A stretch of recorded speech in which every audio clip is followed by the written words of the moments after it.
Então, algo que tem sobrado muito nos nossos currículos, né, e na nossa, não digo tanto nos currículos, mas na nossa forma, né, de abordar esses currículos.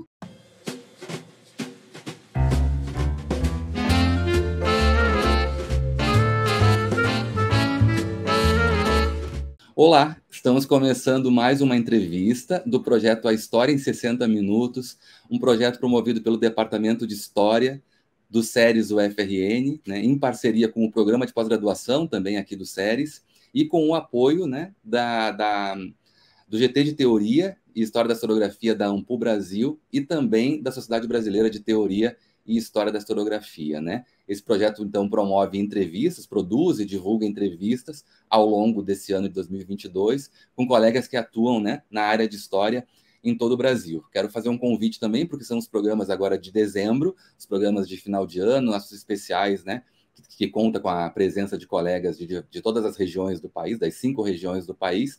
Quero reforçar o convite para também aqueles que já acompanham as entrevistas pelo canal, pelos canais no YouTube, do Departamento de História e do Programa de Pós-Graduação em História, que se inscrevam no canal do Sílaba, que está passando aqui embaixo na tela, inclusive, né? Onde as entrevistas também vão estar disponíveis, estão entrando semanalmente também, as entrevistas já gravadas, e as próximas, das próximas temporadas, enfim, as próximas que vamos produzir, também estarão disponíveis nesse canal, né? O conjunto do projeto pode ser encontrado, então, no canal do Sílaba, Laboratório e Acervo, no YouTube.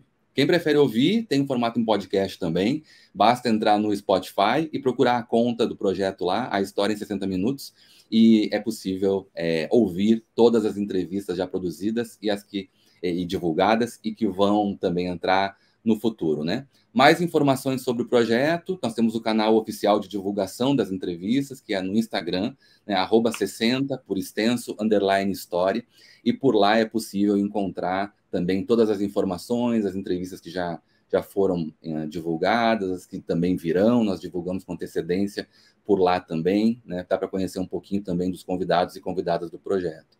Bom, como eu disse, estamos nas entrevistas no mês de dezembro, né? E eu tenho a alegria aqui de receber hoje o professor Marcos Arraes, que é professor da Universidade Federal do Tocantins, né? Atua no campus de Porto Nacional, lá na área de História. Muito bem-vindo, Marcos. Muito obrigado por ter aceitado participar do projeto. Tudo bem com você? Tudo ótimo, Evandro, com você? Tudo bem? Tudo bem, tudo ótimo. Muito bem. Muito obrigado pelo convite, né? Foi um prazer. Fiquei realmente feliz, muito feliz com o convite, né? Enfim, para essa conversa, né, gostosa, informal que a gente vai ter. Enfim, é sempre bom a gente conversar, né, informalmente. A gente está sempre envolvido, né, com o trabalho, com a história, mas como somos apaixonados por ela, ela também nos acompanha, né, em todas as nossas conversas, até inclusive mesa de bar, né? Então, muito obrigado pelo convite. Nós agradecemos a sua, né, por você ter aceitado participar desse projeto, e essa é a ideia mesmo, poder ouvir um pouco, né, pontos de vista dos colegas sobre as questões que nós colocamos aqui, que são importantes para o projeto, questões que muitas vezes fazem parte, como você disse, das nossas conversas informais, mas que nem sempre nós temos a oportunidade de situar e poder compartilhar com a comunidade em geral o que a gente pensa a respeito da disciplina, né, do nosso campo de atuação, assim, agendas, questões que nós consideramos importantes, e também falar um pouquinho, divulgar também um pouco o trabalho que é produzido, né, por nós mesmos na comunidade e, se possível, para fora também da comunidade, quem tiver interesse em história, né, e felizmente tem muita gente que tem interesse em história, embora não seja da área. Então, que bom poder contar com a sua presença aqui no projeto. Queria começar com essa pergunta que sempre abre as entrevistas aqui do projeto, né? Do seu ponto de vista, o que é a história no século XXI, ou o que tem sido? Eu sei que você é um pesquisador do século XX, né? Mas a gente sabe que o século XX, os problemas do século XX estão aqui na nossa vida, colocadas ainda, né? Então, queria ouvir um pouquinho você sobre o que é ou o que tem sido, do seu ponto de vista, a história nesse início de século. Perfeito. Então, vamos lá. Pois bem, é uma reflexão que a gente precisa fazer. Sempre eu parto desse princípio, né? Quando a gente pergunta o que é história, né? A história é e pode ser muitas coisas para muitas pessoas, né? Então, para diferentes pessoas, enfim. Então, eu acho que nesse momento, né, que a gente vive hoje, especialmente, né, há uma confluência, né, de ideias e de perspectivas, né, sobre o que vem a ser história. Enfim, tem aquela popular, enfim, é do senso comum, né, enfim, do estudo da comunidade de historiadores em geral, né, então que tem uma visão um pouco mais hegemônica, vamos dizer assim, do que seria a história, né, mas sempre há divergências, sempre há conflitos, né, não é uma ideia fechada, né, então muitos, inclusive, ainda veem e olham, né, para a história como sendo uma história que precisa dar lições, né, e acho, né, tenho uma impressão de que não o leigo completo, mas dentro de uma perspectiva do senso comum, né, dentro enfim, da ideia geral de os letrados, as pessoas que têm um pouco mais de inserção acadêmica, ou um pouco mais de inserção no meio intelectual, pensam a história, mas não são da história propriamente dita, né, propriamente dita, né, não pesquisam, né, dentro do campo da história, pensam a história como sendo um campo ainda dentro da ideia do magistra vitae, né, de algo como precisando dar lições, né, como a gente precisando aprender com o passado, né, o passado precisa ser compreendido e precisa dar uma lição, não podemos repetir os erros do passado, etc., né, então essa é uma visão ainda que eu penso que circula muito comumente entre nós, né, entre nós eu digo sociedade, né, outros já pensam, né? Acho que também é uma ideia de criar a história como um grande gabinete de curiosidades, né? Como um grande museu, aberto, assim, ou seja, precisamos acessar a história para acessar a vida privada, né? Enfim, acessar, enfim, a história do cotidiano. Então, isso tem se tornado muito popular, né? Entre nós. E vende muitos livros, né? Enfim, como você falou antes, muitas pessoas têm interesse pela história, né? E normalmente o que eu vejo mais comumente hoje, que atiça mais a curiosidade das pessoas, geralmente é isso, né? A vida privada, é o cotidiano, é a história do homem comum, né? Dos homens e das mulheres comuns, né? Enfim, então isso se tornou realmente muito comum e muito popular. Então, para mim, eu diria assim que mais do que eu vejo do que ela é, né? Porque, como disse, ela pode ser muitas coisas para diferentes pessoas, mas para mim, eu acho que mais do que o que ela é, o que ela deveria ser, né? Do que ela pode ser, né? E eu acho que a história hoje em dia, né? Dentro do nosso cotidiano, para além de dar lições, para além de mirar, né, em um destino comum, acho que ela precisa envolver-se socialmente, ter um compromisso ético, né? Então, para além das permanências, das descontinuidades, né, do pensamento histórico, da própria consciência histórica, né, do que deve ser a história, enfim, eu acho que uma continuidade, digamos assim, ou uma permanência, algo que pode estar presente dentro, né, do campo histórico, é justamente esse compromisso ético, né, com a sociedade, com a vida, né, com os direitos humanos. Então, a história do século XXI, para mim, precisa ser isso, né, precisa ter esse compromisso. A gente não pode perder, né, ou abrir mão desse compromisso. É uma luta que eu tenho, inclusive, pesquisemos o que pesquisemos, mas o nosso destino, nossa ponte de partida, nosso destino deve ser sempre esse, né? Essa questão social que deve estar envolvida sempre, né? Em tudo aquilo que nós fazemos enquanto historiadores. Certo, perfeito. Marcos, eu queria aproveitar, né? Eu mencionei na pergunta anterior, coloquei para você, que você é um pesquisador do século XX em termos de recorte, né? Você trabalhou com o contexto da Guerra Fria, e aí eu queria aproveitar, você está lançando um livro, né, nesse momento, né? Deixa eu inclusive mencionar aqui, está lançando um livro pela editora Dialética, Políticas do Olhar, é o título, né? Americanismo, Guerra Fria e Regimes Visuais no Brasil entre 1945 e 1964. Eu gostaria de pedir para você, você também, além disso, já queria mencionar também, você é membro da Rede Latino-Americana de Investigações e Práticas em mídias da imagem, meios da imagem, né? Meios da imagem. E eu queria aproveitar para ouvir você um pouquinho sobre esse trabalho, sobre esse livro, já que você é um lançamento do momento, desse ano, né? Que um trabalho que você está trazendo esse ano, e aproveitar para conhecer um pouco mais também o seu trabalho nesse sentido. Perfeito. Até te agradeço, Wander, porque não só é deste ano, como é novíssimo. Podemos, então, inclusive, considerar essa entrevista como a de lançamento, né? Eu ainda não fiz o lançamento oficial do livro, ele saiu por volta de agosto, né? Enfim, foi agosto, setembro, foi quando ele foi, de fato, lançado, mas por conta de todo o cenário, né, das demandas que nós temos cotidianas, né, da universidade, eu acabei não conseguindo ainda me organizar para fazer o lançamento. Isso deve acontecer ainda nos primeiros meses do ano que vem, e então o livro é este. Me permita mostrar aqui para quem for assistir, né, a essa entrevista. Então, este é o livro. Né? Ele, na verdade, é o resultado, né, uma adaptação da minha pesquisa de doutoramento, né, que eu fiz na Universidade Federal de Santa Catarina, né, no curso de História, lá no Departamento de História, pós-graduação em História, eu defendi em 2015, mas fiquei um tempo ainda, enfim, mexendo um pouco nessas ideias, nessa pesquisa, né, os reflexos do que ela me produziu, e resolvi, então, agora, né, em 2020 para 2021, eu resolvi, então, sentar e organizar todo aquele texto, transformar num formato de livro, né, para um grande público, né? Então, sempre cheguei a publicar alguns artigos, enfim, então parte dessa pesquisa está publicada como artigo, enfim, mas depois eu quis ampliar um pouco mais isso, né, e trazer realmente no formato de livro.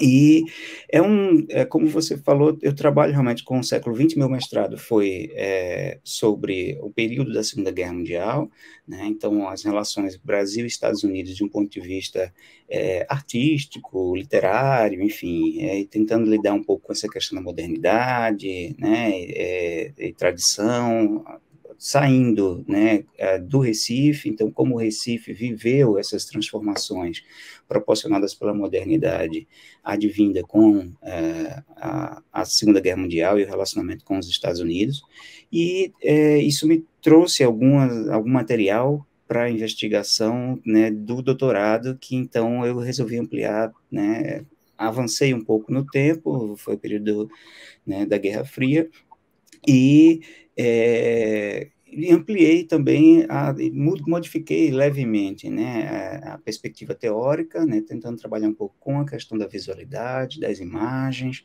né, e como se produz um mecanismo, né, um novo paradigma do olhar, né, uma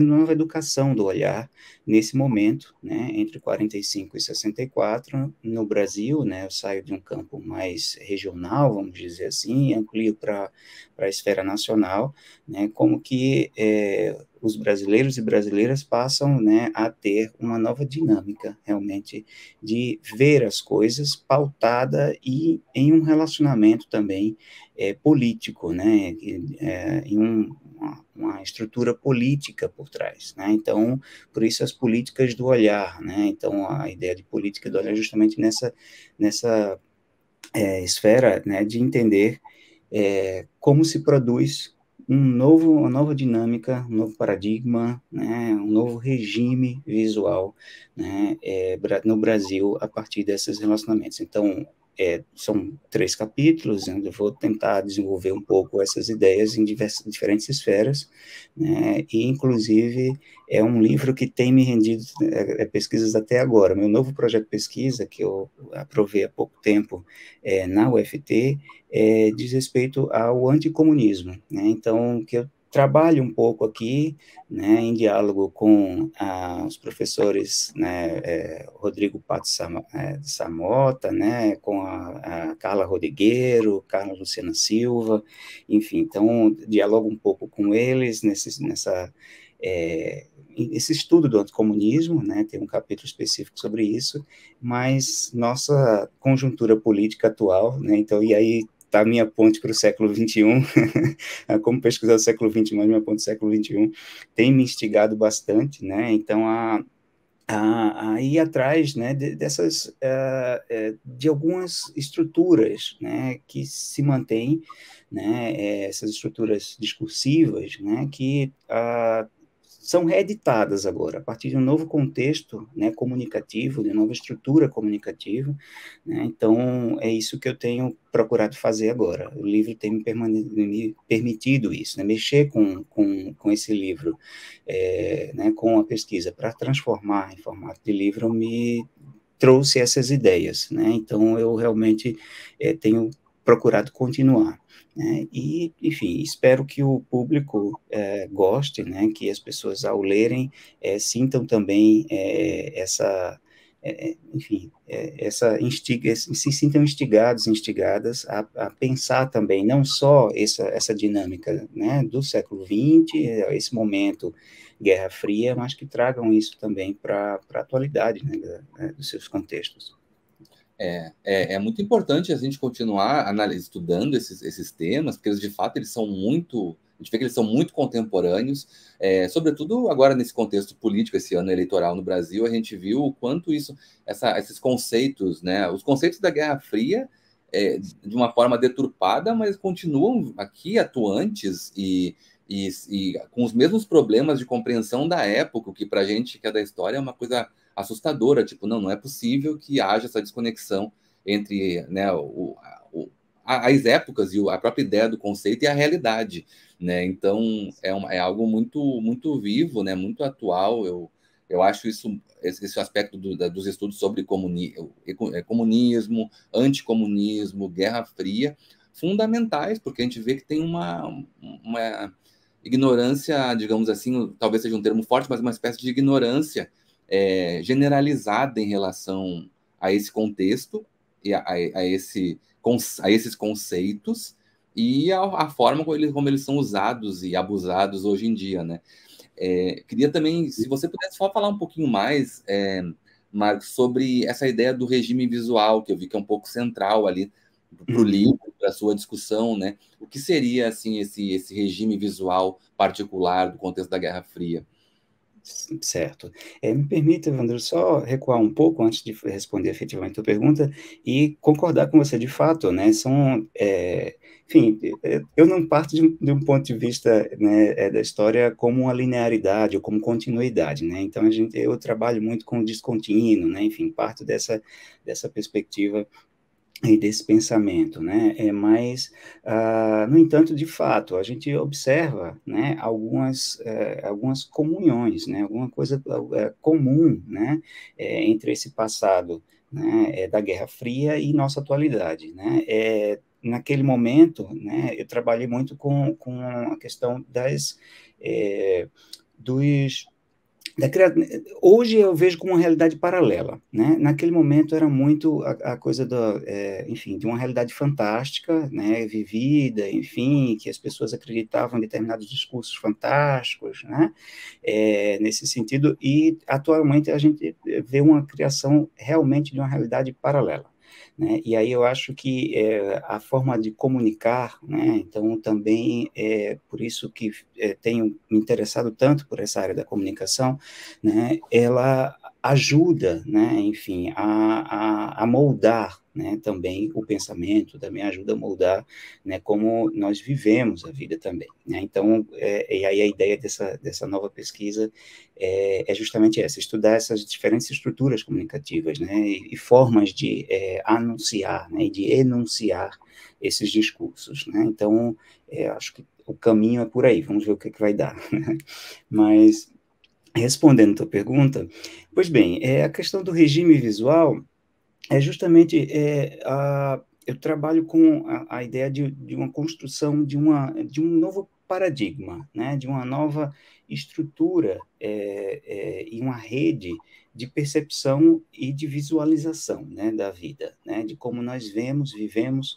né, enxergamos o mundo e com ele nos relacionamos. Então, a ideia, né, do regime seria justamente isso, seria uma forma de prescrição, né, da compreensão do mundo, da nossa forma de ver e compreender o mundo.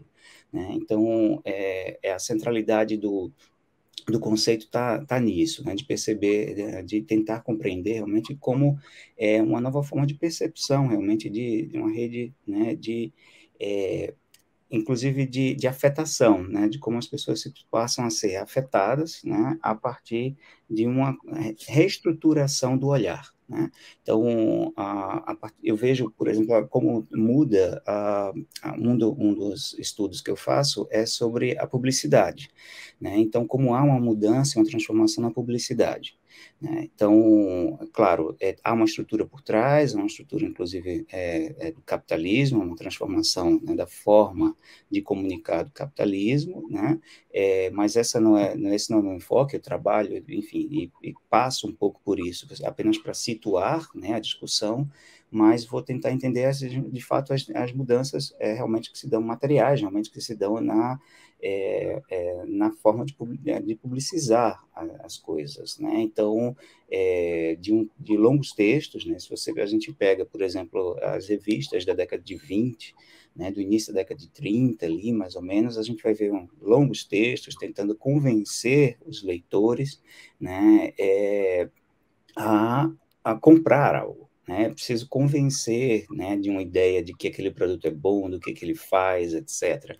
Né? A partir da década de 50, mais ou menos, meados da década de 40 para 50, a gente já vê uma transformação. Né? Então, a imagem está lá sozinha, a imagem já diz tudo. É aquela ideia que tem muito no senso comum de que uma imagem vale mais do que 1000 palavras, né? Então, isso se torna central na década de 50 em diante. Então, o trabalho de design vem muito à tona, né? E, inclusive, na própria transformação, né, dos produtos na chamada obsolescência programada, né? Então, se hoje nós falamos muito, né, dessa coisa da obsolescência, de como os produtos, né, eles se tornam obsoletos muito rápido, isso, na verdade, a gente já tem digamos assim, uma gênese disso ali na década de 50, né, quando se passa a pensar nessa obsolescência realmente dos produtos a partir do design, a partir de sua estrutura visual mesmo, né, de como as pessoas precisam ser convencidas de que aquele modelo já está ultrapassado, ainda que ele funcione, ainda que ele exerça exatamente o mesmo objetivo, né, daquele produto, né, enfim, continue sendo funcional, mas ele visualmente é perdido, né, então ele é obsoleto. Então, assim como as estruturas das casas, a estrutura das cidades, né, então tudo isso passa a se transformar e isso vai conformando uma nova forma de percepção, né, do e para o mundo, né, e é justamente nesse mecanismo que eu englobo, né, eu condenso, né, para falar, então, de um regime visual, né, de um regime que também é político, né, mas que parte, né, ou que chega, né, parte e chega de uma questão, né, estética visual. Ótimo, muito interessante. Já estou bem curioso, recomendo então, e já estou curioso também para ler o livro, né, Políticas do Olhar, Americanismo, Guerra Fria e Regimes Visuais no Brasil entre 1945 e 1964, pela editora Dialética. Muito bom, muito interessante, assim, também tenho muito interesse nesse assunto. Deixa agora só eu colocar para você também uma questão que tem relação, né, com isso, tem alguma relação também com isso, né, porque a gente está falando aqui também de gostar de história, de pesquisar história, da importância da história para a vida social e para nossas vidas individuais também, enfim. E eu queria ouvir você um pouco também nesse sentido, né, Marcos, sobre a questão da formação de profissionais da área, né, que esse projeto também tem um interesse em dar esse caráter profissional, ou discutir esse caráter profissional da história. Nós fomos muito atacados e muito perseguidos nos últimos anos, na última década, sobretudo, uma série de movimentações assim políticas, né, de negacionismo da história, de perseguição à história e assim por diante, aquilo que é produzido pelo olhar de profissionais, é importante dizer isso, da nossa área. Tem, né, você falando sobre o seu livro, fica evidente que envolve, né, muito estudo, muita dedicação, é um trabalho como né, toda a comunidade produz, isso é muito importante ser frisado em um projeto como esse aqui, gosto sempre de frisar. Então, eu queria ouvir você um pouquinho, né, do seu ponto de vista, como alguém que pesquisa esses temas, que atua, né, na universidade e forma profissionais da área. Como é que você avalia os currículos que têm formado esses profissionais, né, assim, de modo geral, como você percebe, né, assim, o que falta, na tua opinião, o que ainda falta nos currículos que pode ser incluído, o que eventualmente poderia ser repensado de uma outra forma, ou mesmo não é mais adequado, enfim. Como é que você tem olhado para os currículos que formam os nossos profissionais? Perfeito, Evandro. Excelente pergunta. É uma reflexão que eu acho que nós precisamos fazer, inclusive coletivamente, né, enquanto comunidade de historiadores, realmente, nacionalmente. Hoje, a gente precisa repensar realmente muitos os caminhos, né, que estamos tomando, né, nas formações dos novos profissionais, historiadores e historiadoras, né. O nosso curso na UFT é uma licenciatura, né, nós não temos bacharelado. E tem a gente faz uma reflexão constante, né, sobre isso. Eu entrei na UFT em 2016 e já estamos no terceiro PPC do curso, né? No entanto, ainda que muitas dessas reflexões partam de uma demanda externa, né? Ou seja, o governo altera, né, algumas políticas e a gente precisa alterar nosso PPC para adequar-se às políticas governamentais, né? Mas, enfim, é sempre uma oportunidade para a gente repensar algumas questões, né? E eu acho que tem que ser realmente constante essa reflexão, né? Porque a história muda e a gente precisa mudar também a forma, né, como abordamos, né? E pensar essa questão do que podemos colocar nessa forma, né, nesse formato, o que há de excesso, o que há de falta, é interessante, é um caminho, eu penso que interessante para a gente ver, né, o que está dando certo, né, que caminho a gente quer trilhar, né, e qual a gente precisa abandonar, né, que caminhos a gente precisa realmente abandonar, deixar para trás, enfim. Então, a questão que você traz do negacionismo também é muito importante, né, e é algo que também precisamos pensar e trazer para a centralidade dos nossos debates, né. Acho que a, a história perdeu, né, essa ideia de crise da história, né, eu abordo e eu me aproximo dela justamente nesse sentido, né, da perda de uma certa referenciabilidade da história, de uma respeitabilidade do campo historiográfico, né. Então, o que nós temos a dizer? Porque hoje muita gente acredita que é historiadora, que é historiador, historiadora, né? Então, que pode abordar a história, que não precisa de uma profissionalização para isso, né? E ainda que isso tenha um lado positivo, né? Porque a gente precisa, né, sair, né, das nossos púlpitos, né? Eu acho que isso não ajuda ninguém, mas também nós precisamos entender que é um campo profissional, né, e que precisa de um certo, enfim, de uma certa reflexão, né, teórico, crítica, né, de base científica, né, para que a gente chegue aonde está, né. Então, a gente não simplesmente olha o passado, interpreta da forma como quer, né, e chega onde quer, né? Então, como a gente tem visto, né? Então, temos algumas coleções, inclusive, infelizmente famosas, né? Que abordam isso, né? Como é o caso né, de alguns livros daquela coleção, enfim, eu esqueço agora, mas que tem... eu não vou nem citar nomes para não fazer publicidade, mas melhor até esquecer mesmo, mas enfim.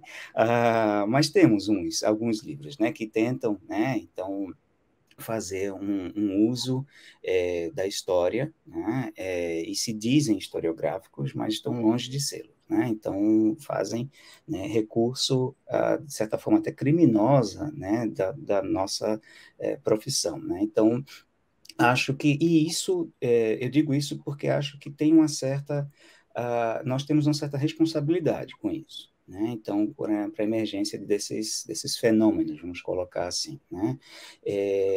Primeiro, por nos entrincheirarmos, né? Uma questão, e eu acho que isso também já é um excesso que há, né, dentro da formação, né, nossa, como formamos novos profissionais, é esse entrincheiramento, uma exigência do entrincheiramento, né, de um diálogo quase de surdos, né, um diálogo de nós para nós mesmos, mas que cada um tem o seu pensamento e não arreda o pé dele, né? Não abre mão dele, enfim. Então fica uma disputa, uma eterna disputa de narrativas, né? Então esse narrativismo excessivo, né? Eu acho que é uma responsabilidade nossa, inclusive com a própria crise. Né?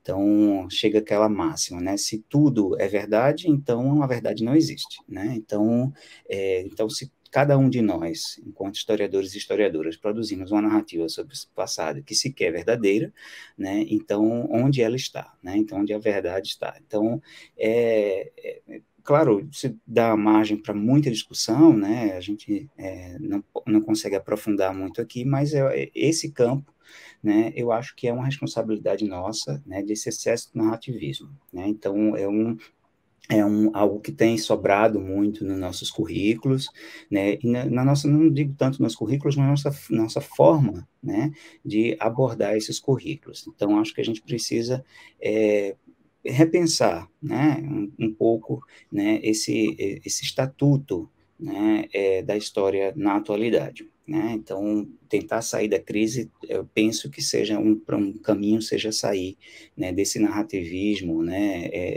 excessivo. Né?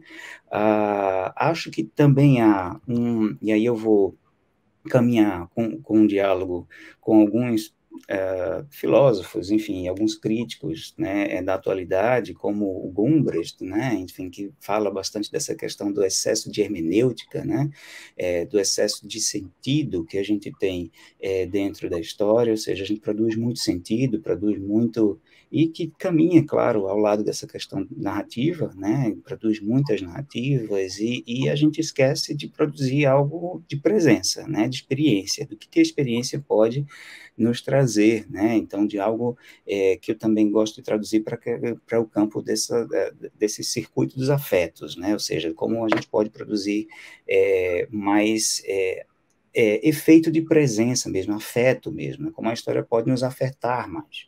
Né? Mais do que a gente produzir um sentido e, enfim, tentar explicar um passado e convencer, né, um leitor ou uma leitora do que foi esse passado, né, segundo o meu ponto de vista, né, a gente poderia, enfim, dar ao leitor, à leitora, a possibilidade de afetar-se com esse passado. Né? Então, de deixar vibrar esse passado em si. Né? Então, eu acho que um caminho seja esse, né? Então, a gente talvez limpar um pouco, né, esse narrativismo excessivo, né, tentar superar, né, essa crise, né, a partir, né, enfim, sair desse excesso hermenêutico, né, enfim, e tentar realmente produzir mais presença, produzir mais experiências de passado, né, e aí, claro, isso envolve, né, nos desgarrar de muitos dos nossos conceitos do que é história, né, do que deve ser história, enfim, então, né, talvez podemos fazer até a ponte com aquilo que sua primeira pergunta e nosso primeiro início de conversa, né? Então, o que deve ser a história hoje, né? Para onde ela deve chegar, né? Então, acho que se a gente quer esse compromisso realmente com o passado, a gente precisa, né, estabelecer esse vínculo afetivo com esse passado, né, e produzir, mais do que estabelecer, é produzir isso, né. Então, com isso, a gente, acho que silencia um pouco mais esses excessos de vozes, né. E acho que para não ficar apenas num, num campo, digamos assim, muito metafísico, né, ou muito distante, eu acho que a gente pode também tentar reestruturar, né, esse pensamento, né, falando do currículo, né, propriamente dito agora, eu acho que a gente pode trazer realmente um novo pensamento, né, sobre a história, sobre como vemos a história, né, como interpretamos a história, né, e tenho me aproximado mais, não é meu campo de pesquisa atual, mas tenho me interessado e tenho achado realmente bastante curioso, né, os estudos decoloniais, né, e acho que a gente precisa olhar com mais atenção, e ampliar as discussões a respeito disso, né.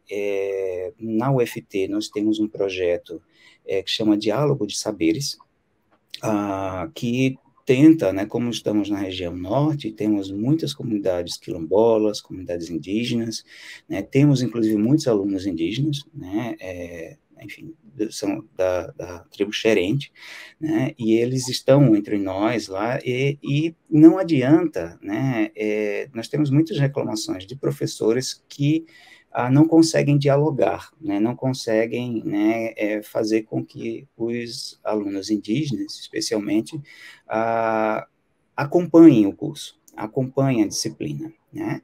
E a questão, né, esse projeto Diálogo de Saberes veio justamente nisso, né? Quem sabe a linguagem que estamos utilizando e a forma de pensamento que estamos utilizando, ela não é, de certa forma, centralizada na nossa forma de ver o mundo, né? Então, talvez e aí que eu vejo que a decolonialidade talvez nos ajude a estabelecer esses diálogos, né? Com outras formas de pensamento, com outras formas, né, de visão, né, outras cosmovisões, né? Então, acho que isso é importante. Talvez a gente precise abrir nossos currículos para essas presenças, né? Vejo ainda o nosso currículo ainda muito eurocentrado, né? A nossa estrutura ainda muito linear, né? Então, a nossa divisão ainda, eu não sei como funciona no SERES, no Departamento de História da UFRN, mas ainda no UFT nós temos essa divisão temporal, então temos história antiga, história moderna, né? Recentemente a discussão do nosso PPC tem transformado isso para, em vez de uma linearidade geográfica, de uma linearidade temporal. Então nós falamos, né, sobre história da América do século XV ao de 18, sim, 15 a 17, depois 18 a 19 e depois do século 19. Então, nós temos 3 histórias da América, saiu um pouco, ainda mantém a geografia da América, enfim, pela sua especificidade, mas tentou colocar essa linearidade temporal.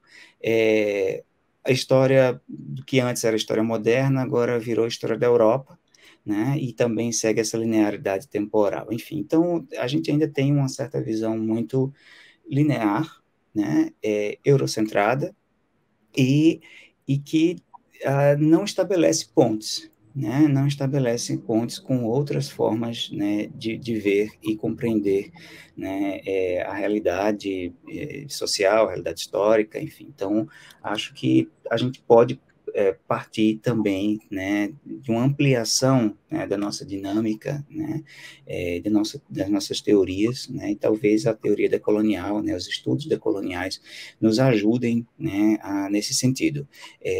Pelo menos um campo que eu tenho visto como bastante promissor. Claro que ele já está bastante desenvolvido, né, mas acho que em alguns cursos de história nem tanto, né, ainda há resistências, né, mas acho que a gente precisa realmente ampliar esses estudos, né, e também, por fim, eu acho que uma questão que precisamos com urgência fazer é o diálogo, né, e a ponte estabelecida entre a academia, né, e as escolas da rede pública, as escolas do ensino básico, né? Então, e isso também dialoga com essa questão de sair de nossos púlpitos, né, de a gente sair desse diálogo de surdos, de pares, né, de falar apenas para nós mesmos, né? Então, temos que sair desse campo e compreender como a sociedade também vê a história, como a sociedade também, né, o que tem a sociedade também a dizer da história. Eu acho que essa dinâmica que tem que vir, né, de uma história pública, né, do que a sociedade vê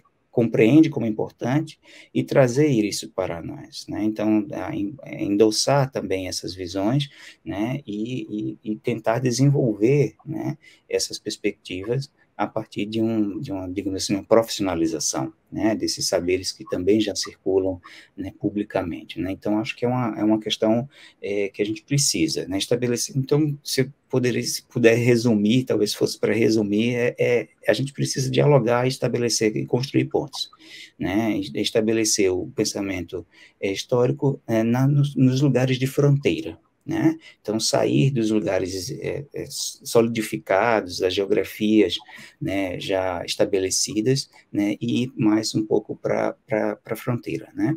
Aí não era nem minha ideia, mas aí acho que vai muito próximo à ideia do pensamento abissal, né? Então acho que é por aí, talvez seja isso, né? Nossa, muito boa, excelente. Gostei muito da sua resposta. Acho que você conseguiu tocar nos pontos-chave, assim, nos problemas que são centrais. Eu acho que você tocou nos pontos aqueles que são a nossa questão hoje. Eu vejo para quem está atuando, as diferentes gerações que estão atuando na formação de profissionais de história, são esses mesmos os desafios. E eu achei bacana que você pontuou os estudos pós-coloniais, decoloniais. Claro, eles já têm um percurso de décadas, sim, é verdade.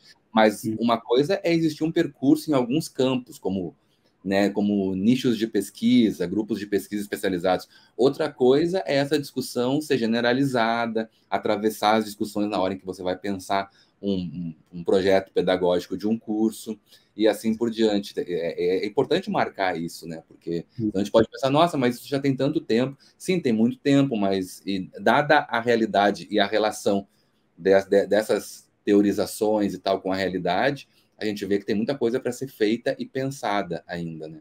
E você perguntou se aqui a nossa organização também é essa? Ainda é. Ainda é nessa organização linear, eurocentrada, é uma discussão que nós temos também. E eu acho importante mesmo a gente levantar. Essa é uma coisa que a gente tem que... E quando você fala em estabelecer pontes, né? Você falava, eu pensava, ligando com o início da sua resposta, estabelecer pontes é justamente assim, prestar atenção nas diferenças, né? Quando a gente fala em estabelecer pontes, é dizer, olha, você não tem mais como considerar a história unicamente a partir da sua matriz, que é a matriz que nos pautou, assim, né, nos colonizou, que é a matriz europeia, né? Então, eu acho que a ideia que você trouxe é estabelecer pontos, ok, vamos continuar falando em história da Europa, evidentemente a Europa existe, ela está no mundo, mas sim, e as diferenças da Europa? E o que está para além da Europa? E como pensar a América para além da Europa? E como pensar o Oriente para além da Europa e do Ocidente? E assim por diante. Eu acho que, né, eu achei muito rica a sua resposta, eu gostei muito da forma como você colocou, porque eu acho que são as questões que estão aí colocadas, quer a gente goste, quer não, quer a gente resista a elas, quer não, o fato é que elas estão postas, né? Então, estão para além de nós, né, na verdade. Então, de novo, nós não somos o centro, né? Então, as questões existem, nós precisamos abordá-las, precisamos tocá-las, né? Então, ir de encontro a elas, né?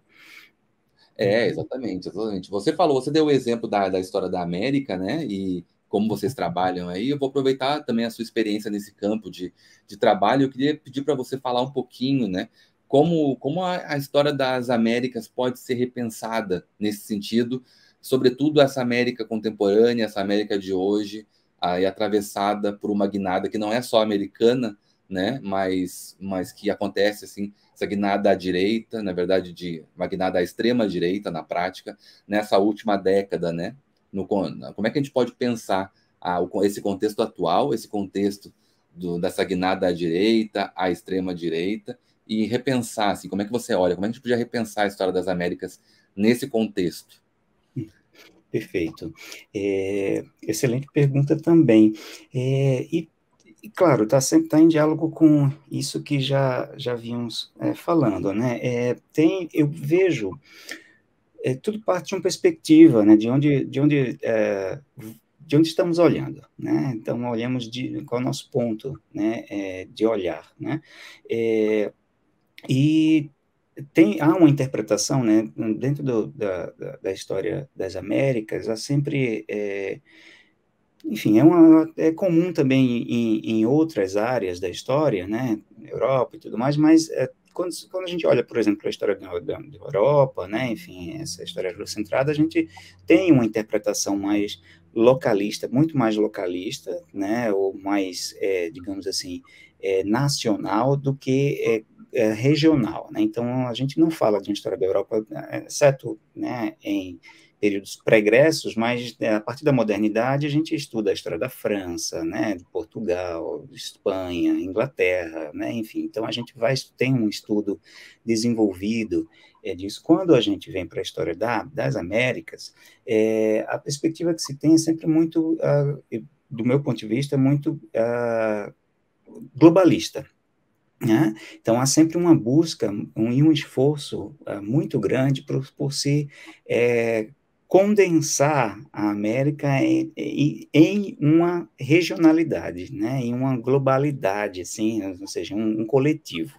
né? E se interpretar, fazer todas as interpretações, desde a Guerra Fria, né? E a explicação, quando a gente vai, por exemplo, para a historiografia das ditaduras militares, né? Civis militares, a gente tem essa visão globalista. Ah, não, é o guarda-chuva da Guerra Fria, né? Então, e que explica, enfim, que tem suas importâncias, mas que a gente também precisa ir para além disso, né? Eu penso que precisamos superar um pouco essa visão globalista, né? E nessa perspectiva que você coloca, Evandro, da guinada direita, de fato, a gente vê isso, né, acontecer em diversos locais, né? E antes disso, inclusive, teve a chamada Pink Tide, né? A onda rosa, né? Como foi chamada ali nos anos 2000, a guinada à esquerda, né? Enfim, e quase que uma forma quase que concertada, né? Ou seja, passando de país a país, né? Então, como a gente vê isso acontecer no Uruguai, no Brasil, na Argentina, né, no Chile, enfim, e isso vai acontecendo da mesma forma como o retorno à direita, enfim. E aí depende das interpretações que a gente vai fazer, há quem interprete isso, não, isso é os ciclos capitalistas, né, enfim, e que vem o neoliberalismo que mostrou que não funciona, então há um retorno, enfim, mas esses ciclos dos eternos retornos, como é que a gente faz para interpretar, né, então eu acho que uma saída é a gente tentar realmente individualizar, né? Porque para fora dessa visão globalista, a gente tem os casos, né, individuais. Então, por exemplo, uma Colômbia, né? Que a Colômbia tem o primeiro presidente de esquerda agora, né? Depois de, enfim, séculos de sua existência, né? Nacional, né? Então, a gente tem um primeiro presidente considerado, né, efetivamente de esquerda, ou alinhado, né, com o pensamento de esquerda, enfim. E é um país que que corre por fora, né, dessas interpretações, né, mais regionais, assim, ou mais globalistas, como eu estou colocando aqui. O Panamá também, a gente pode pensar, nunca encaixa muito bem, né, propriamente nessas interpretações. Então, a gente tenta, né, o problema do pensamento global é justamente esse, né, de tentar criar comunhões e de ver comunhões e encaixar essas peças dentro de uma comunhão pré-estabelecida, de uma estrutura pré-estabelecida, né, pelo pensamento, né? E aí eu acho que a gente precisa ver o inverso, né? Tentar ver o inverso, né? E ver como que as coisas acontecem né, na especificidade, nas realidades, e tentar, a partir daí, a gente costurar um caminho, né? Mas, enfim, isso não quer dizer que não haja, né, uma possibilidade, ou que não seja frutífero também pensar uma possibilidade de uma estrutura comum, né? E aí eu acho que talvez essa ideia, né, enfim, pensando os descontínuos, a gente também consegue ver, né, algumas comunhões mesmo, né, algum tecido comum entre esses países, algo que haja de partilha, né? E aí eu acho que o pensamento decolonial talvez ajude, né, mais uma vez, né, trazendo ele para a conversa, justamente nesse sentido, né, da decolonialidade, de como a gente vê daqui para lá, né, o que é que nós produzimos, o que é que nós temos em relação a fora, isso talvez como saída, como possível saída, né, o que é que há, né, de possibilidades que nós podemos produzir para sair né, desse nicho e dessas questões. São questões, como você falou, você mesmo falou, Evandro, elas são internacionais, né? Então a gente vê a ultradireita crescendo no mundo todo hoje, né?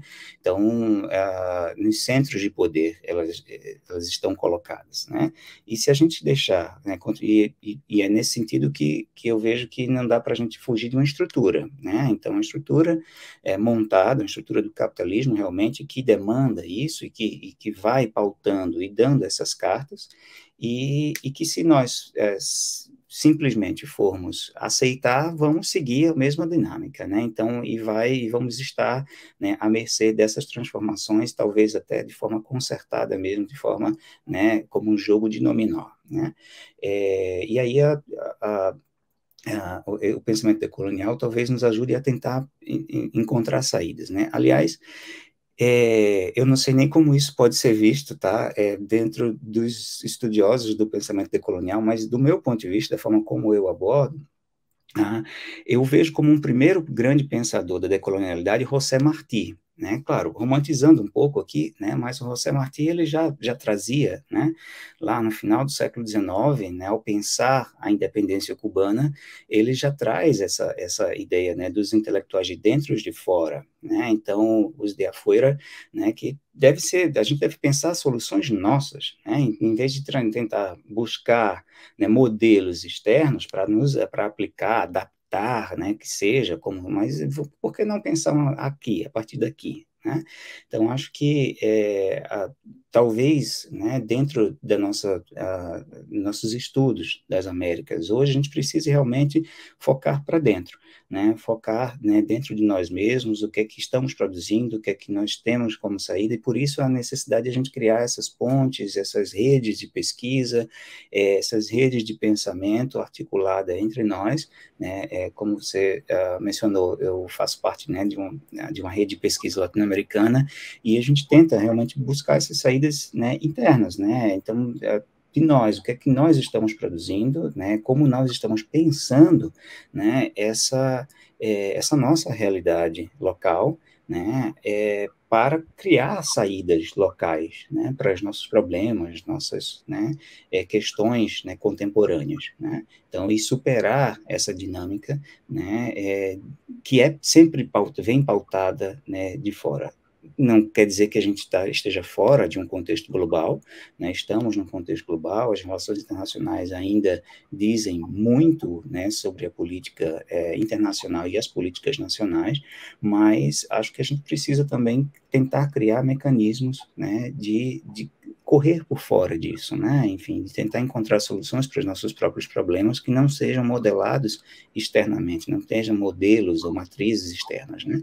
Então, acho que uma possível saída seja isso, né, para a gente tentar sair dessas guinadas, seja a esquerda, seja a direita, consertadas, a gente tentar, né, para além, né, dessas dinâmicas, né, de movimentação, né, política para um lado ou para o outro, a gente tentar ver o que realmente pode nos pautar, o que é que realmente precisamos pautar como sendo nossas próprias necessidades, né?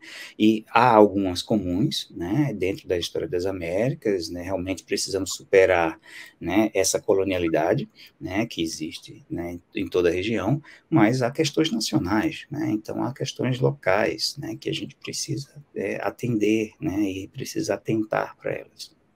Uhum. Sim, muito bom, muito bom. Enquanto você respondia, eu pensava, né? Você está pensando sobre a América e como tratar dessa história das Américas e pensar o eurocentrismo, fazer a crítica do eurocentrismo. Eu estava pensando, talvez a nossa condição de colonizado, na experiência de colonização, enfim, como é o caso da experiência americana, de modo geral, né? Nos coloca numa posição privilegiada, justamente pelo fato de que a gente conhece essas teorias, a gente sabe de onde elas vêm, nós fomos, assim, formados dentro dessa lógica eurocêntrica, e por conhecer muito bem, talvez a gente tenha condições, justamente, de estabelecer aí, num jogo dialético, né, um pensamento próprio, né, o eurocentrismo como contraponto pode ser muito estimulante para quem experimenta a condição né, a experiência da colonização, né, o colonialismo americano, né, eu acho que a gente pode contar com essa experiência difícil, dessa condição, para justamente fazer a crítica e fazer esse jogo para pensar alternativas a partir, como você disse, a partir de questões que são nossas e problemas que são nossos, da nossa realidade e assim por diante. E as nossas diferenças em relação a muitos desses modelos, né? Como é que esses modelos funcionam ou não funcionam aqui, né? Então, interessante. Né? Mas eu queria voltar ao assunto, também levando em consideração as suas pesquisas, né? E os seus interesses de pesquisa. Eu queria que, se você pudesse falar um pouquinho mais sobre um assunto que também, embora eu não seja um pesquisador desse campo, de fato nunca trabalhei com estudos visuais, visualidades, mas tenho muito interesse no assunto, né? Não trabalho com isso, mas tenho interesse cada vez maior sobre ele. Eu gostaria de ouvir um pouquinho, Marcos, você falando sobre o que você considera aspectos mais importantes, né, quando o assunto é justamente as possibilidades dos estudos visuais em relação com a história, com a produção da historiografia, né? Ou da cultura visual em sentido mais geral, né? Sobretudo articulando esses estudos, né, esse tipo de documentação, de reflexão sobre ela, ao fenômeno atual dos negacionismos, tudo, e o que está associado aos negacionismos, né? Fake news, a discussão sobre a pós-verdade, isso que você falava sobre a disputa das narrativas e assim por diante, né? Perfeito. É um campo hoje bastante popularizado, já tem se popularizado, né, bastante. Vejo que ainda dentro da história, ainda, né, correndo pelas beiradas, talvez, não sei, mas, enfim, é um campo que tem tido mais aceitação, né? Então, há um tempo, né, que há uma presença das imagens, né, e do estudo da imagem na historiografia, mas sempre, né, não é ilustração, isso, vamos tentar colocar aqui, enfim, e há sempre e o recurso, né, a imagem como fonte, enfim, mas a ideia de um pensamento, né, ou de um estudo realmente visual da história, a gente ainda é algo realmente muito recente, né, e considero ainda, diante de outras possibilidades, de outras, né, saídas, né, como incipiente, né. Então, como você coloca a pergunta, eu acho excelente, porque ela estrutura bem a questão, né? Ou seja, como a questão da visualidade, como a forma como eu vejo, né? A questão dos estudos visuais, da visualidade, das imagens, enfim, e os negacionismos, né? Isso, para mim, eles estão intrinsecamente ligados, né? Então, a forma como eu vejo, né?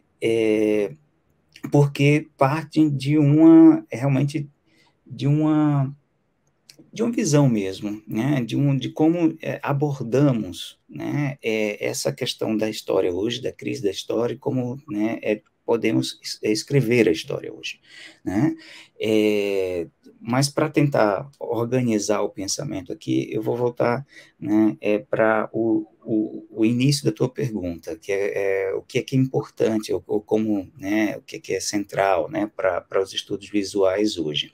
E a partir daí acho que eu vou tentar, né, organizar os pensamentos e chegar, né, nessa linha, né, amarrar isso, nessas duas questões. Bem, há muitas possibilidades de estudos visuais, né? Então não é um campo coeso ou homogêneo, né? Então, inclusive pelo próprio nome, né? Há uma disputa quando começa ali na década de 80, 90, a cultura visual, falava-se muito em cultura visual, né? Então há uma tendência, né, a construir isso, inclusive foram criados muitos departamentos de cultura visual, especialmente nos Estados Unidos, nas universidades estadunidenses, né? Então, aí, justamente querendo criar um campo mesmo de pensamento, né, associado para além, para não estar dentro de um departamento específico, antropologia, ou filosofia, ou história, né, ou ciências sociais, enfim, criar um campo realmente de pensamento com cultura visual. Isso depois foi se Enfim, com a abordagem de vários outros saberes, né, a partir das imagens e aproximação, né, dos estudos da imagem e das visualidades, isso foi se desfazendo, foi perdendo um pouco o sentido, acredito, né, e hoje a gente tem mais departamentos, ou não, nem departamentos, eu não sei se ainda permanece, não estou, né, informado da atualidade, né, dessa estrutura, digamos assim, institucional, né, dessas pesquisas, mas o que eu vejo, né, e tenho mais proximidade, são programas, né, de pós-graduação, né, alguns cursos de graduação e tal, em estudos visuais, né, que aí sai um pouco da história da arte, né, muitos, né, são um desmembramento da história da arte, né, enfim, que também tem essa crise, né, ali da década de 60, 70, né, com a chamada, o fim da história da arte também, né, enfim, a história da arte está morta, né, então tem toda essa discussão, e aí começam a emergir essa estrutura, né, de estudos, né, de pesquisa sobre os estudos visuais, tentar, né, colocar de novo, né, montar de novo esse edifício que ruiu, né, da história da arte, e aí a partir de outras perspectivas. Enfim, e aí a gente tem um campo bastante profícuo de possibilidades, né? Ali nos anos, o caminho que eu sigo, né? Há muitos, né? Enfim, tem muitas saídas, mas o que eu tenho procurado seguir, né? Começa ali mais ou menos nos anos 2000, né? Com o Mitchell, né? Então o Mitchell ele começa a fazer uma pergunta, então o que as imagens querem? Né? Então, essa é uma pergunta que foi onde aquilo me pegou, né? Foi onde eu comecei a adentrar, eu já tinha interesse, já vim estudando as imagens, já vim estudando história da arte, né? E tentando me inserir nesse campo, mas sempre foi algo que me movimentou, né? Mas a partir dessas perguntas, quando eu estou no meu estágio de doutoramento numa universidade, num departamento de estudos visuais na Califórnia, eu chego a essas leituras e aquilo, peraí, o que a imagem quer, né? O que é isso? É uma forma de animismo? Como é que a gente vai colocar isso? Enfim, então, e aí vem esses estudos e é justamente a ideia, né? Do meu ponto de vista, o Mitchell ele quebra o paradigma representacional das imagens, né? Então, que é muito difícil para nós historiadores seguir, né? Então é muito complexo, porque durante muito tempo nós fomos formados na representação, na ideia de um passado como representação, né? Então, quando a gente tenta superar o paradigma, né, positivista, né, o pensamento positivista, né, de que o passado é este, a gente vem para o paradigma moderno, né, que é a representação. Não é bem aquilo mesmo, mas é uma representação fidedigna do passado e tal, enfim. Então, essa ideia de representação está muito presente entre nós, né? Diga-se de passagem a popularidade que o Chartier tem entre nós, né? Então, justamente com essa discussão, né, da representação, enfim, nós vemos muito isso ainda presente, né, nos nossos estudos. Eu acredito, né, suspeito, inclusive, que ainda seja hegemônico entre nós, né, a ideia de representação, né, dentro da historiografia. E o campo dos estudos visuais, né, do meu ponto de vista, o mais interessante hoje é justamente o que quebra essa ideia da representação, né? Não perguntar o que essa imagem quer, o que quer dizer, o que tem nessa imagem, vamos interpretar essa imagem e dissolvê-la, né? E, aliás, eu faço uma meia-culpa aqui, porque no meu trabalho eu tento transicionar, mas justamente como disse, é difícil para nós e acabo recaindo muitas vezes na representação e na interpretação, né, dessas imagens, né? E hoje, então, a gente tem essa ideia de uma superação da representação a partir do que essa imagem quer, deixar ela fluir, deixa a imagem dizer o que ela precisa dizer.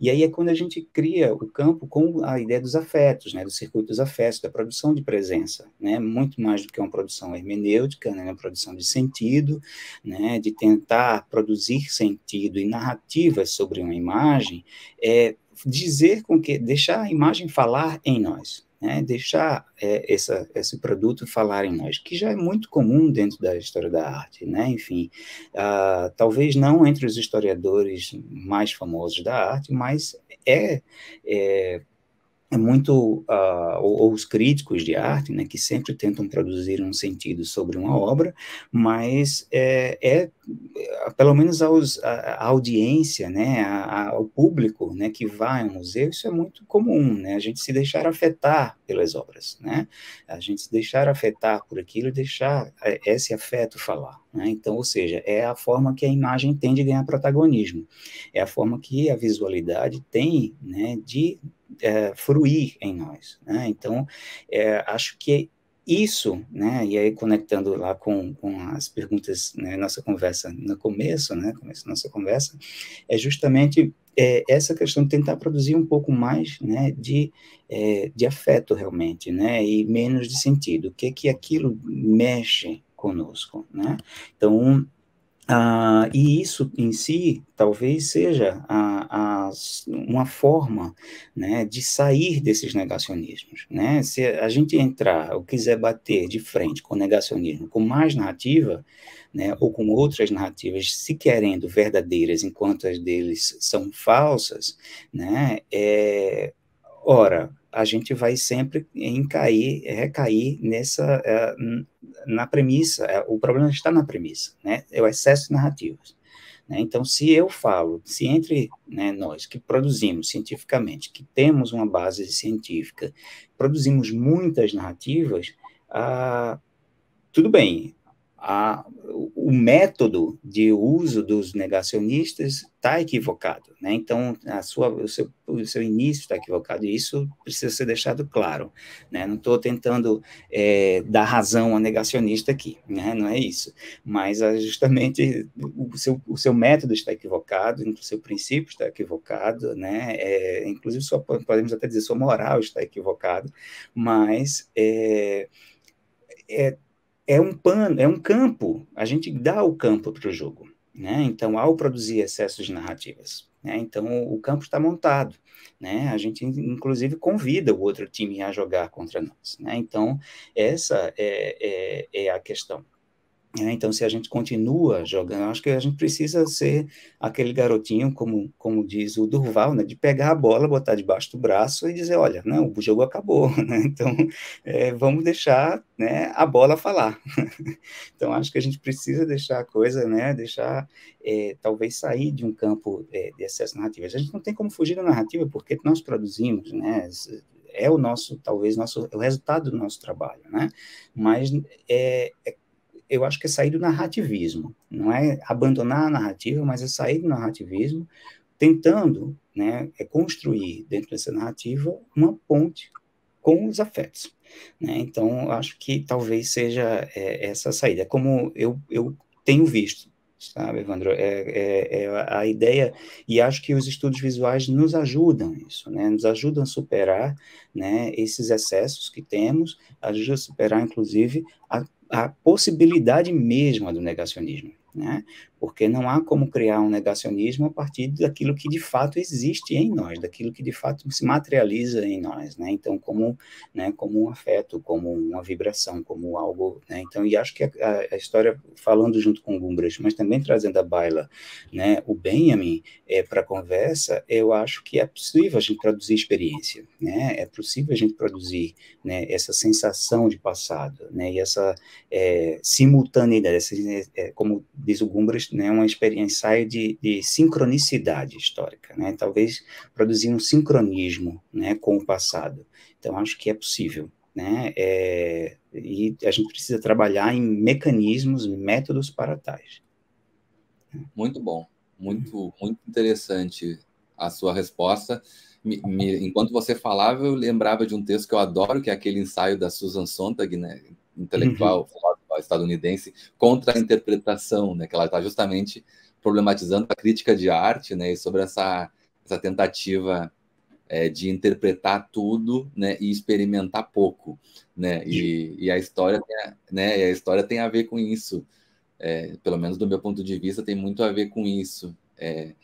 E eu acho que a gente reflete pouco Eu acho que é por isso que eu gostei muito da sua resposta, do seu interesse de pesquisa. Espero que a gente possa continuar conversando sobre isso, porque eu acho que a gente faz muito pouco esse tipo de discussão e é importante. Parece cada vez mais importante numa cultura visual, que é a nossa cultura, é uma cultura visual. A gente precisa pensar sobre isso. Mas como o tempo está acabando já, infelizmente, e eu gostaria de colocar a pergunta que sempre encerra também as entrevistas desse projeto.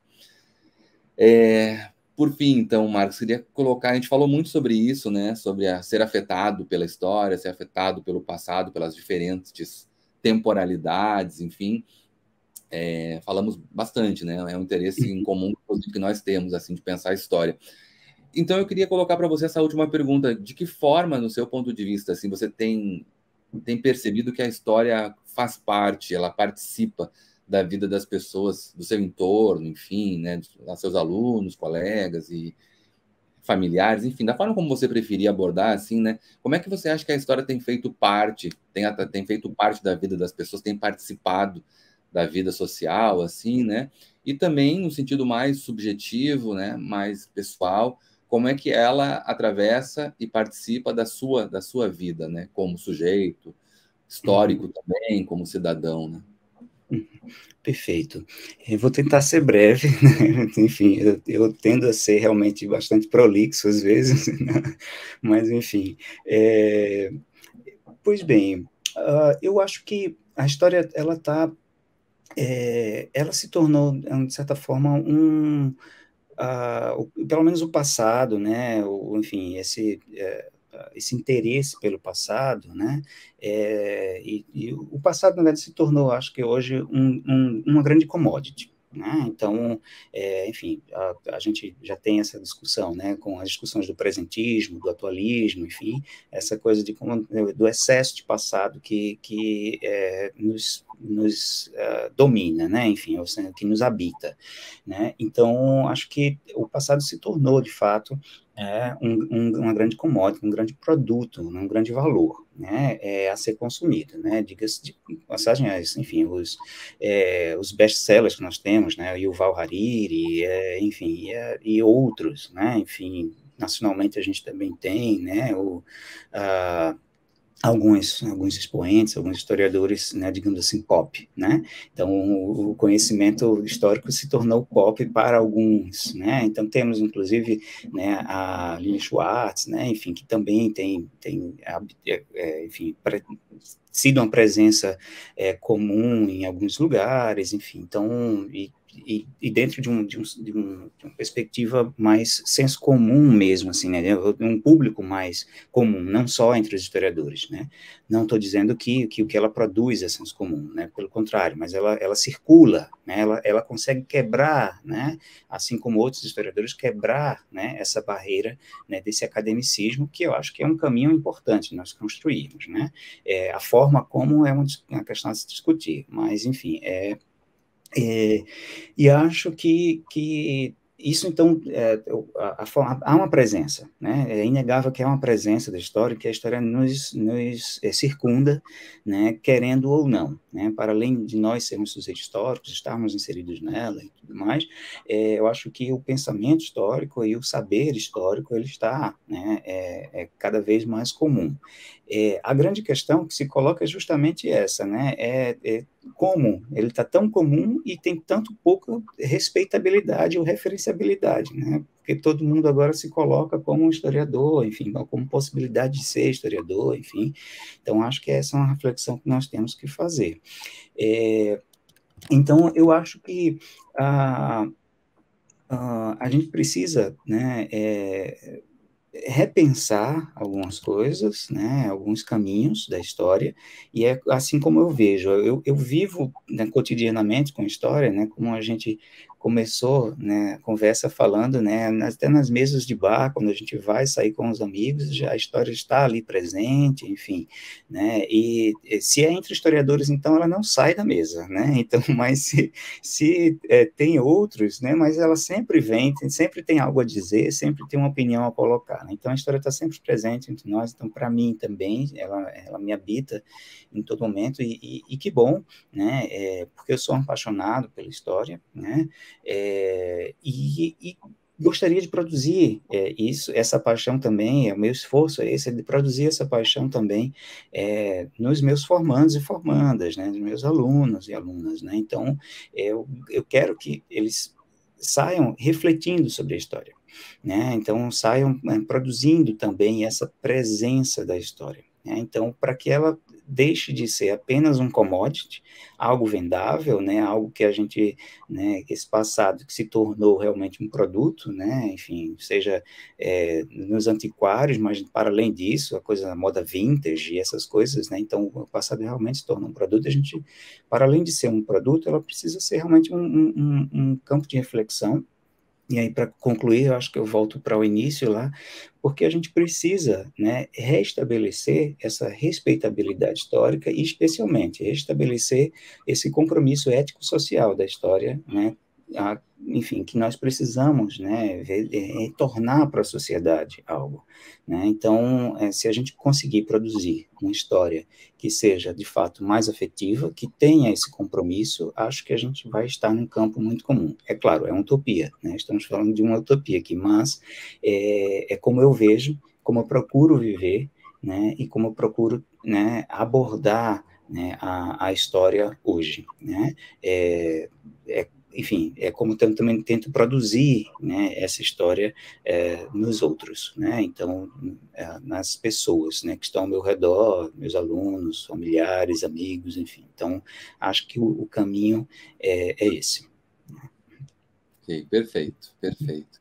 Marcos, quero dizer que foi um prazer fazer essa entrevista com você. Foi muito boa a conversa, gostei muito mesmo. Tenho certeza que quem assistir também vai gostar, porque foi muito rica, muito produtiva.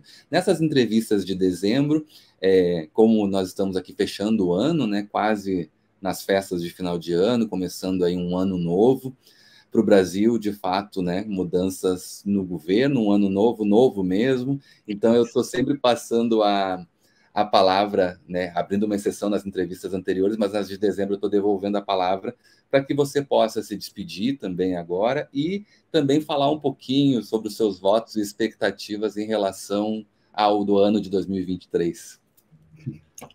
Certo, perfeito. Eu que agradeço, Evandro, agradeço muito, né, pelo convite, foi maravilhoso, né, bater esse papo aqui contigo.